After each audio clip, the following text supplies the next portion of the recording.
همیشه سوال اینه که مزایا و معایب بادی فنس یا همون PPF شفاف چیه؟ میخوام یه بار برای همیشه براتون توضیح بدم، با من همراه باشید.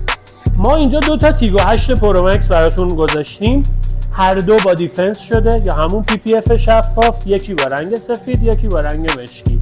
جدای از بحث جذابیت فوق‌العاده‌ای که تو هر کدومشون میشه دید و کاملا این دونه رنگ ها رو میتونید مشاهده بکنید که قبل از این تو حالت فابریک کارخونه اصلا دیده نمیشه، مسئله محافظته. این محافظت در مقابل عوامل طبیعی و غیر طبیعی، اسید پاشی، خط و خشای سطحی غرضی، حتی تصادفات. رنگ ماشین نمیریزه و فقط با یه PDR ساده مثل روز اول میشه.